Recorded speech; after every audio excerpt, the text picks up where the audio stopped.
Graça e paz, meus irmãos e irmãs em Cristo Jesus, tudo bem com vocês? Hoje eu quero compartilhar uma mensagem de Deus que se encontra no livro de Salmos, capítulo de número 130, a partir do versículo 1 a 8.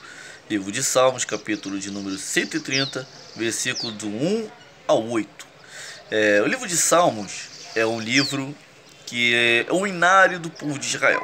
No livro de Salmos são 150 capítulos. O livro de Salmos é dividido em várias partes, embora seja um livro com 150 capítulos, mas ele tem algumas divisões. E dentro dessas divisões, existem alguns salmos que são conhecidos como salmos de peregrinação, que esse Salmo 130 faz parte dele. Então o livro de Salmos são hinos de louvor, de júbilo, de gratidão. Tem salmos de lamento, os salmos que salmos mais tristes. Falam de que os salmos foram compostos por diversos autores. Davi, um dos principais salmistas, Salomão, Moisés, os filhos de Corá, Asaf, entre outros compositores. E diversos momentos da história. Existem salmos da época de Moisés, que é o salmo mais antigo, e passando por outros salmos, até os salmos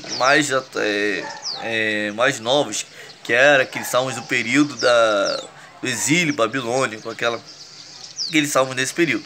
Então, diversos autores. E o Salmo de número 130, ele faz parte daqueles 14 salmos conhecidos como Salmo de peregrinação. Pode ser que na tradução bíblica aparece como Salmo de romagem, que dá a mesma ideia. Romaria, peregrinação, que era o ato de fazer aquelas caravanas indo até a cidade santa.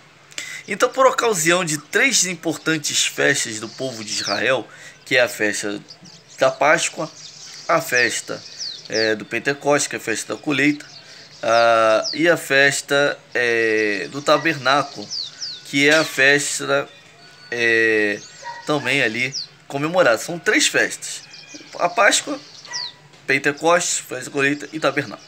O povo fazia peregrinações, pelo menos 3 vezes ao ano. O povo ia até Israel, cantando, adorando, louvando ao Senhor, por ocasião dessas importantes festas. Iam até o templo em Jerusalém. Sempre quando o templo estava funcionando, o povo fazia essas peregrinações. E esse Salmo 130 é um desses.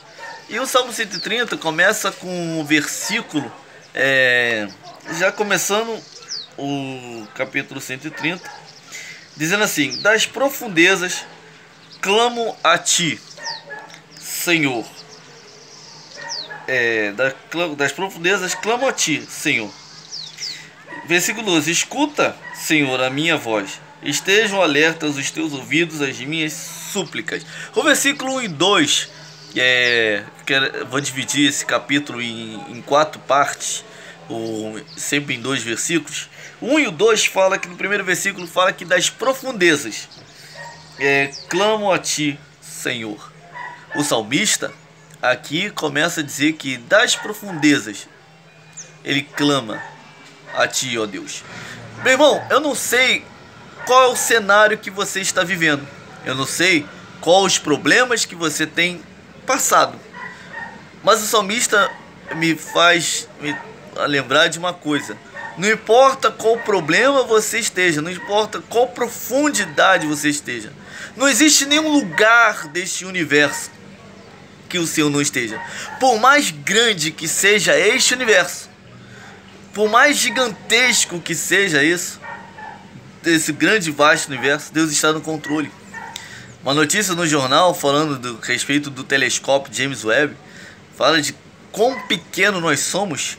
A Terra é tão pequenininha nesse grande universo. Não é porque o universo é pequeno, o universo é gigantesco, a Terra é tão pequenininha, infinitamente minúscula nesse vasto universo, que Deus não tem um controle de tudo. Deus está em todas as partes desse universo, nessa Terra. Não tem como escapar de Deus, não tem como fugir da presença de Deus. Não adianta estar no mais abismo, Deus está lá no profundo abismo. Numa alta montanha, Deus está lá. Não importa, Deus está aonde você está. Deus está atento ao teu clamor.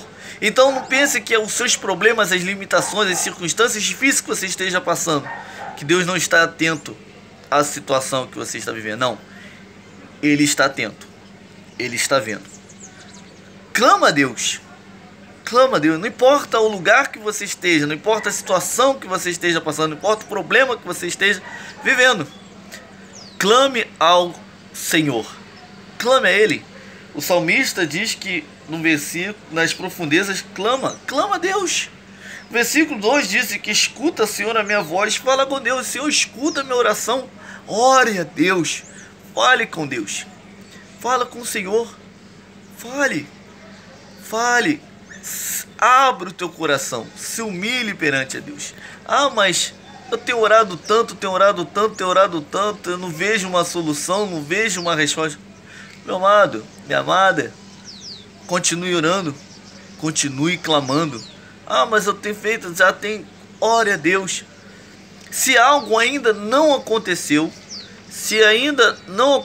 que você tem orado tanto, você precisa entender que às vezes ainda não chegou o tempo, ainda não é o tempo de Deus para isso, não é o propósito. Você também precisa entender qual é o propósito de Deus. Às vezes você tem orado tanto por uma coisa que às vezes não é a vontade, não é o propósito. Aí nesse caso começa a pedir para que Deus, nas suas orações, faça a sua vontade. Lembra da oração do Pai Nosso?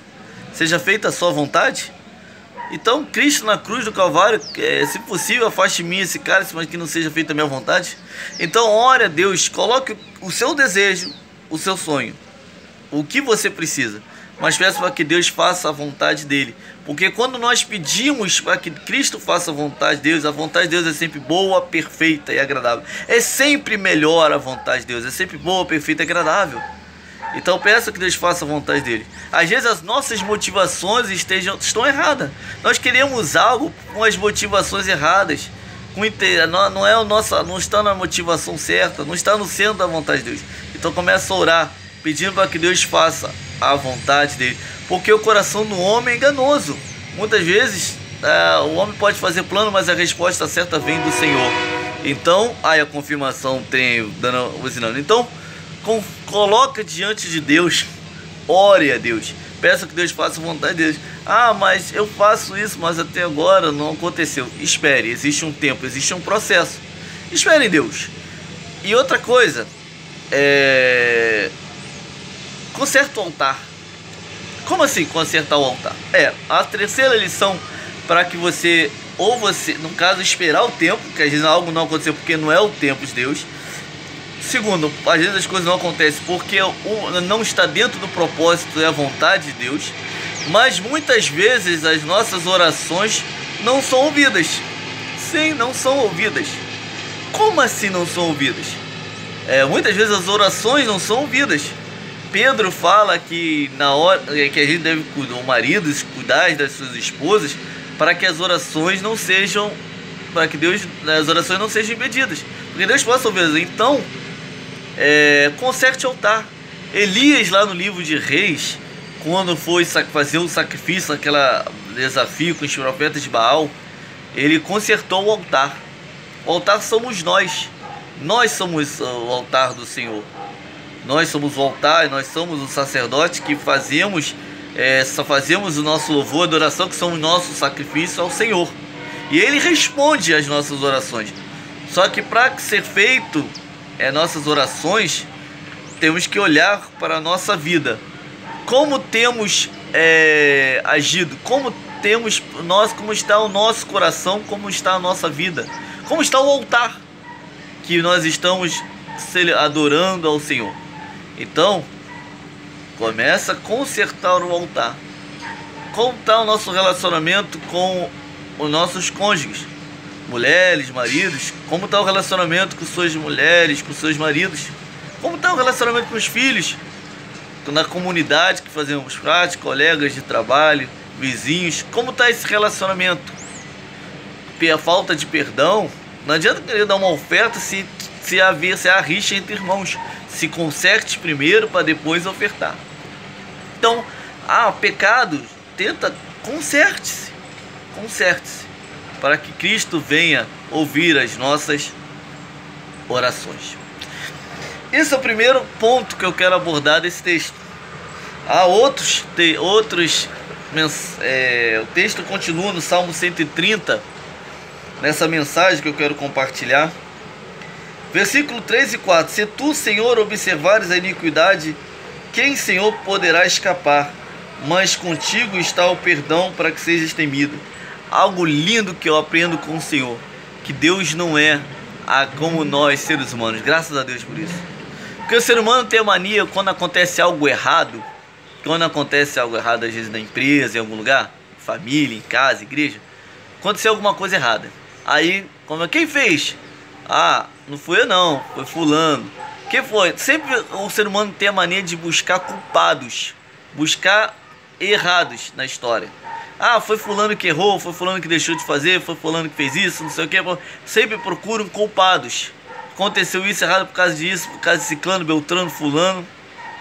Só que Cristo aqui mostra que se o Senhor observares a iniquidade, quem, Senhor, poderá escapar? Em outra uma tradução, se o Senhor não faz registro das nossas iniquidades. Mas contigo está o perdão para que sejas temido. Ou seja, Cristo não busca problemas, Cristo busca soluções. Enquanto o ser humano fica procurando culpado, Cristo apresenta a solução, e a solução é o perdão. O ser humano erra, todos nós pecamos, todos nós erramos. Só que não adianta ficar querendo saber quem foi que errou, quem foi que pecou, quem foi que adulterou, quem foi que se prostituiu, quem se desviou, quem cometeu uma heresia, quem fez isso, fez aquilo, quem apostatou da fé, quem abandonou, quem mudou a sua orientação sexual, quem abandonou, quem fez, quem aconteceu. O ser humano muitas vezes fica querendo saber do pecado do outro, que fulano pecou, quem escandalizou, o que fez, aconteceu. Enquanto Cristo apresenta a solução, que é o perdão para os nossos pecados. Queremos julgar o fofoqueiro, julgar o adúltero, julgar o fornicador, julgar o feiticeiro, julgar qualquer pecado que existe por aí.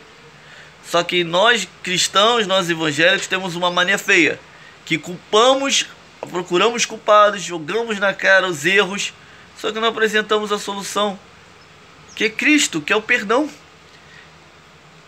Jesus sabia da mulher samaritana, sabia que ela teve 5 maridos e o marido que ela tinha não era dela, sabia qual era o problema dela, a mulher adúltera. Jesus sabia que ela tinha cometido um erro, um pecado. Só que Jesus tratou dessas 2 mulheres de uma forma especial. Não isentou o erro delas. Jesus sabia do erro de adultério de ambas as mulheres. Só que Jesus apresentou uma solução.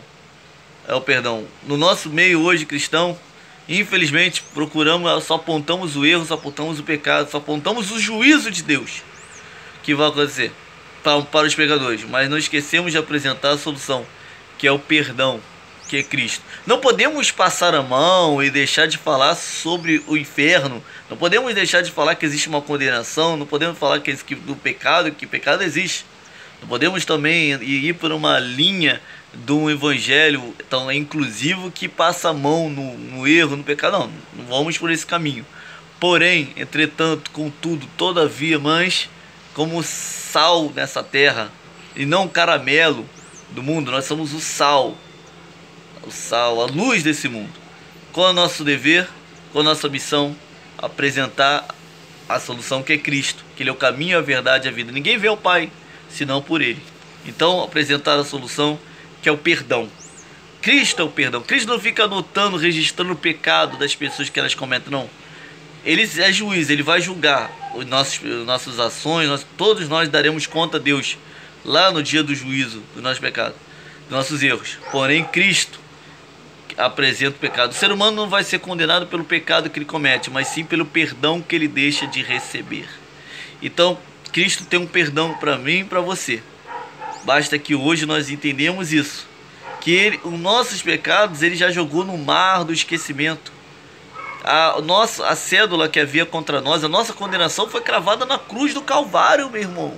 Minha irmã em Cristo, está lá na cruz, Ele cravou nossas condenações, nossas maldições, tudo que havia contra nós foi cravado na cruz do Calvário. Receba isso, toma posse dessa verdade, dessa bênção. Receba o perdão, aceite Cristo como o Senhor Salvador da sua vida. Viva de uma maneira plena da liberdade que Cristo conquistou na cruz do Calvário para mim e para a sua vida. E seja sal na vida dessas pessoas. Antes de julgar, culpar, condenar, ficar falando mal, porque fulano pecou, porque fulano fez isso, porque fulano fez aquilo. Procure essa pessoa que fez, que errou, e ajude esta pessoa a se tornar a imagem e semelhança de Deus. Seja sal, tempere. Não seja sal demais, querer temperar muito, a ponto da pessoa não conseguir comer que está comido. Não, é ser tempero, é trazer sabor. Mas saiba que você não precisa ser intolerante para ser sal. Você não precisa ser alguém chato, rabugento para pregar a verdade. Pregue a verdade com amor, mas pregue a verdade. Seja sal, tempere sim o mundo. Não passa a mão na cabeça não, mas também não seja um intolerante. Pregue a verdade, mas pregue com amor e com carinho. E o salmista, aqui está dando a lição que Cristo, tu tens, contigo está o perdão para que sejas temido. Cristo, Deus, ele aqui está apresentando uma forma de nós temermos a Deus. Não por ele ser um Deus colérico, Deus mau, cruel, sádico, não. Que através do perdão, de entendermos o amor de Deus, possamos temer ao Senhor. Por ele ser bom, por ele ser amoroso. Aproveitar da graça de Deus. De como Deus é gracioso, como Deus é amoroso. Que Deus, a misericórdia dele é a causa de nós não sermos destruídos. E por isso nós agimos com amor e com misericórdia. Com nós, com os outros. E aproveitamos essa oportunidade de amor de Deus para temermos ao Senhor. E então entenda que Cristo não fica anotando lá no caderninho, ó, fulano fez isso. Cristo nos orienta a não fazer, mas muitas vezes a gente faz. Somos hipócritas. Porque Cristo, ó, 70 vezes 7 devemos perdoar. Muitas vezes a gente fica registrando, ó, fulano errou, fulano pecou, fulano, a rede social lá, ó, fulano caiu, fulano fez, fulano aquilo outro. Ah, lá, fulano pecou, não sei o que lá, fulano cantou lá no 40º, sei lá quantos casamentos. Ah, não sei isso, aquilo, outro. Não, para com isso. Você não é juiz. Nós somos sal. Pregue a verdade. Pregue a palavra. Cuide do próximo. Essa é a nossa função. Cuidar. Apresentar a solução, que é Cristo. Versículo 5 e 6 que fala que guarda o Senhor, a minha alma o guarda. Eu espero na sua palavra. A minha alma anseia pelo Senhor, mais que os guardas anseiam pelo romper da manhã. O salmista, aqui no versículo 5 e 6, fala que aguardo o Senhor, a minha alma o aguarda. Eu espero na sua palavra. Espere na palavra de Deus. Confie na palavra. Fé vem pelo ouvir a palavra de Deus. Aonde você tem esperado, aonde você tem depositado a sua confiança, a sua alma tem aguardado o Senhor na palavra dele? É na palavra do Senhor que você tem aguardado? Ou é na palavra do mundo? É a palavra da política? É a palavra da economia? A palavra da televisão? Dos influenciadores, youtubers? Não, meu mano, é na palavra do Senhor que você tem que aguardar. Aguarde na palavra do Senhor. A fé vem pelo ouvir a palavra de Deus. Medite na palavra de dia e noite. É a palavra do Senhor que traz vida. A palavra do Senhor que traz restauração. É a palavra de Deus que traz consolo, salvação, libertação. Conhecereis a verdade vos libertará. Cristo é o caminho, a verdade e a vida. Ninguém vê o Pai senão por Ele. Ó. É a palavra que traz mudança, que transforma, que restaura. Então, coloque sua vida focada na palavra. Guarde-o no Senhor, espere no Senhor, na palavra. E diz que a alma anseia, o salmista anseia pelo Senhor mais do que os guardas anseiam pelo romper da manhã. Você tem aguardado, a tua alma tem descansado no Senhor. E o salmista cria essa poesia que a alma dele guarda mais o Senhor do que os guardas, os sentinelas. Espero pelo amanhecer. Lembra daqueles vigias que ficam lá nas guaritas de quartel ou segurança, que ficam passando a noite toda esperando? que mais um vigia anseia? É pelo amanhecer, para terminar o serviço e ir embora. Que a nossa esperança seja em Deus, seja maior do que um vigia, do que um segurança noturno, de que um guarda de quartel anseia para terminar o serviço dele. Que a nossa esperança seja maior do que isso. Possamos ter ansiedade, a nossa ansiedade esteja no Senhor. Não no sistema, na economia, quem vai ganhar? Vai ser Lula, Bolsonaro, como vai ser o país? O céu não está em crise, o governo deste mundo está no controle de Deus. Seja quem for o presidente, seja Lula ou Bolsonaro, que administrar o país, Deus vai estar no controle. E a bênção vai estar na mão de Deus. A gente faz as nossas escolhas de nossos votos, porém, Deus é que está no controle. Deus está no controle. Nós somos cidadãos dessa terra, mas não esquece não, meu irmão em Cristo Jesus, que nós somos, a nossa cidadania, no definitivo, a nossa morada é no céu. Aqui nós somos peregrinos, forasteiros, estamos só de passagem aqui nessa terra. Nossa morada definitiva é no céu. Nós somos cidadãos dos céus. Aqui é a nossa segunda nacionalidade.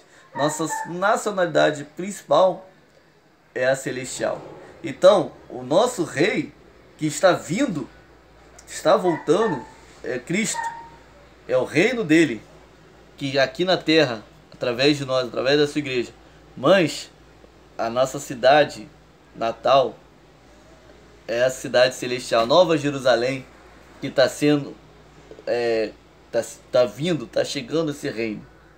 Mas um dia retornaremos para lá. Então, aguarde, tenha ansiedade no Senhor. Não na política, não nos problemas, não nas circunstâncias, mas tenha a sua ansiedade no Senhor Jesus Cristo. Espere no Senhor. E o texto termina, versículo 7 e 8, continuando nesse assunto que ele fala: espere Israel no Senhor, pois no Senhor há misericórdia, nele temos ampla redenção, e é ele quem redime Israel de todas as suas iniquidades. E aqui eu vou ir para o final dessa mensagem. O salmista diz que espere Israel no Senhor. Então espere em Deus, não espere em mim, não espere na política, não espere nos influenciadores, na televisão, não espere. Espere quem? No Senhor. Pois no Senhor, pois é em Deus, pois no Senhor, nele, pois no Senhor há misericórdia, há redenção. No ser humano não há misericórdia muitas vezes. Você não vai encontrar muitas vezes. Deveria encontrar, pelo menos na igreja de Cristo, misericórdia. Mas a misericórdia nós encontramos em Deus. Mas deveria ter em nós. Então há um alerta aqui, um puxão de orelha para nós como salvos, que deveria ter misericórdia quando chega essas notícias de alguém que caiu, que pecou, alguém que transgrediu, alguém que fez algo errado. Deveria haver misericórdias em nós, de orar por essa pessoa. Antes de ir para a rede social, ficar falando mal, criticar, primeira atitude quando alguém cai, quando alguém peca, é ir lá, ajudar aquela pessoa para ela se colocar de pé. Parece que a gente deixa a pessoa aí, fazer acontecer, só fica julgando, só fica falando. Quando depois que tentar fazer alguma coisa, a pessoa já se perdeu, já está lá afastada, já está caída. Aí só com pedra. Vamos que possa vir misericórdia em nós. Mas você que está ouvindo essa mensagem, que caiu, que pecou, que não é cristão, que não é salvo, que está frustrado, decepcionado, entenda que talvez você não encontrou essa ajuda, essa misericórdia, esse amor, não encontrou, talvez até mesmo numa igreja, talvez não encontrou amor, essa misericórdia no ser humano. Mas eu quero dizer que em Cristo você encontra essa misericórdia, se encontra no Senhor. No Senhor há misericórdia. A verdadeira igreja você encontra misericórdia. Talvez você não encontrou ainda uma igreja que esteja agindo como sal, como uma igreja que cura, como um remédio. Mas você possa encontrar uma igreja que vai cuidar de você, que vai te amar. E que em Cristo há misericórdia. E em Cristo nós temos ampla redenção. A redenção. Há uma mudança de vida. Jesus não quer que você continue vivendo da maneira que você está vivendo. Deus quer mudar. Deus quer transformar. E é em Cristo, em Israel, em Deus, nós encontramos misericórdia. Em Deus temos ampla redenção. É Ele quem redime Israel de todas as suas iniquidades. Então, não sei como está a sua vida, quais circunstâncias que você tem passado, tem enfrentado. Talvez não encontrou a misericórdia, uma redenção, mas em Deus você vai encontrar a verdadeira redenção e misericórdia em Deus. E a igreja também como sal e luz. Talvez você se frustrou, está frustrado, talvez tanta enrolação, tanta proposta errada, tantas frustrações, tantas igrejas, tanta gente que você confiou e muitas vezes tem se frustrado e você não quer nem mais saber de Deus. Aí eu quero fazer um convite. Não é porque alguém te maltratou, não é porque a igreja te frustrou, porque alguém... Não, Deus tem amor, Deus continua sendo amor e misericordioso. Deus quer cuidar de você, quer cuidar da sua vida, quer cuidar de você. E procure, mesmo assim, procure um hospital espiritual, uma igreja próxima de você. Mas vai em outra. Não pare de buscar. Mas eu já fui. Não, vai em outra. Não há problema nenhum você procurar uma igreja. Vai, procure uma igreja. Mas peça ajuda ao Espírito Santo para ele te levar, para ele te guiar, para ele colocar uma igreja sadia perto de você, próximo a você, pessoas sadias que gostem, no caso de você, na questão para a salvação. Não uma pessoa, talvez a pessoa goste de mim, quer cuidar, agora a pessoa gosta de mim. Não, mas essas pessoas muitas vezes só gostam de você pelo que você tem, pelo dinheiro que você tem, para alegrias que você pode proporcionar para elas. Mas muitas vezes a pessoa que gosta de você é aquela que gosta de você para a eternidade, a sua eternidade também. Porque se a pessoa acha legal as suas práticas, os seus hábitos de vida, e muitas vezes você está se afundando, mas ela não está nem aí para você, quer curtir com você, quer que você venha afundar cada vez mais no fundo do poço.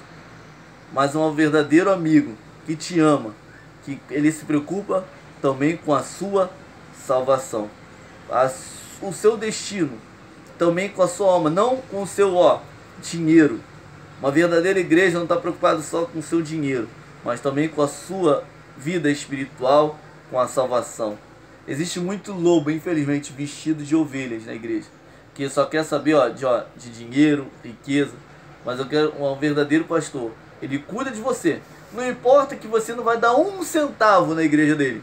Um verdadeiro pastor é aquele que vai cuidar da sua alma, porque ele sabe que o compromisso dele como pastor é cuidar das ovelhas de Deus, do rebanho do Senhor, enquanto está aqui nessa terra. Mesmo que não ganhe um centavo, que nem a ovelha não dê nada para ele, não dê uma lã para ele, mas o verdadeiro pastor ele vai cuidar daquela ovelha, zelando por a ovelha, para que a ovelha venha encontrar-se com Deus e venha alcançar a salvação. E você que está me ouvindo essa palavra, há uma salvação para a sua vida. Que você possa, não importa a situação que você esteja primeiro, como primeiro versículo, clame a Deus, não pare de clamar. Se conserte, continue clamando. Ore a Deus para que seja feita a vontade de Deus. Ore, espere o tempo de Deus para aquilo que você esteja pedindo. Ore, se conserte o Senhor, coloque sua vida diante do altar. Ore a Deus, peça perdão ao Senhor, convive bem com seus irmãos. Clame a Deus e lembre-se que Deus não fica anotando o que você erra, que você faz ou deixa de fazer de errado. A solução é perdão. Ele quer mudar, quer transformar. Aceite o perdão que ele quer entregar. A porta da graça, a salvação ainda está aberta, mas vai chegar o dia que a porta do céu estará fechada.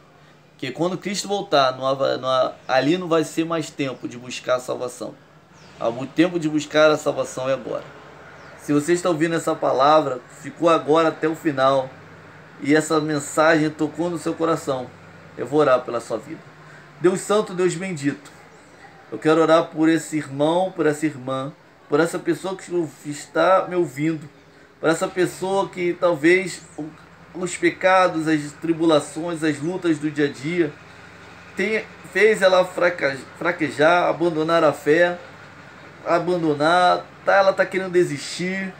Talvez ela não quer se aproximar de ti, Senhor, por causa de igrejas, por causa de pessoas que se dizem irmãos, que só afundaram, que não cuidaram. Mas, Senhor, é o que o Senhor possa tratar e cuidar, perdoar os pecados dessas pessoas. Salva, Senhor, liberte, transforme. Pai querido, mude, Senhor, mude, transforme essas vidas. Pai querido, amado, o Senhor não está registrando os pecados, mas o Senhor tem uma solução, que é o sangue que foi derramado na cruz do Calvário, que é o perdão. Que o Senhor venha salvar, venha restaurar essas vidas, venha transformar, venha ser o pastor, verdadeiro pastor que essas pessoas não encontraram até hoje. Coloque um pastor nesse terreno que cuide, porque eu acredito que ainda há igrejas sadias nessa terra. Apresente pessoas sadias que vão cuidar e vão pastorear essas vidas. Afaste-se os lobos devoradores, aqueles que não têm compromisso com a verdade. Pregue a verdade, que coloque pastores que amem, pastores que tenham preocupação com a salvação, que vão falar às vezes um pouco mais duro, mas vão pregar com amor, vão falar com amor. Esse é o verdadeiro pastor, que fala com amor, mesmo que às vezes puxe um pouco da orelha, mas vai pregar com amor. Vai ser sal, mas vai saber temperar, vai saber pregar o evangelho. Pai, eu coloco essas vidas nas tuas mãos, essas vidas que têm orado, essas vidas que têm clamado. Pai, perdoa-as, cuide, zele de cada um deles, para que essas pessoas venham alcançar a salvação. Espírito Santo, convence o homem do pecado, da justiça e do juízo. Que aquilo que as minhas palavras, elas não convencem ninguém, Senhor, mas é o Espírito Santo que convence, o Espírito Santo que salva, o Espírito Santo que liberta. Eu peço por cada pessoa, cada desviado, cada pessoa que saiu, se afastou do caminho, cada pessoa que apostou toda a fé, cada pessoa que não conhece a palavra, nunca se tornou cristão, cada pessoa que está fraquejando, está fraco, está a ponto de abandonar. Senhor, restaura, coloque firme, Pai querido amado. Coloque de pé, Pai querido amado, em nome de Jesus. E aqueles que estão firmes, que cuidem para que não venham cair. Fortaleçam, Senhor. Pai, sejam sal e sejam luz nesse mundo. Pregando a verdade. Nada mais que a verdade. Mas com amor, com misericórdia. É o que já peço e te agradeço, Senhor, em nome de Jesus, Pai. Amém. Que essa mensagem possa abençoar a sua vida. Não esqueça de inscrever no canal, compartilhe, dê um like, comente, tá bom? Compartilhe para várias outras pessoas, tá? Dê um like aí, se inscreva. Que Deus abençoe a sua vida. Não esqueça que nós somos abençoados e ponto final. E que Deus abençoe a sua vida rica e abundantemente. Feliz sábado, final de sábado, final de semana abençoado para você, tá? Fique com Deus. Tchau, tchau. Fui.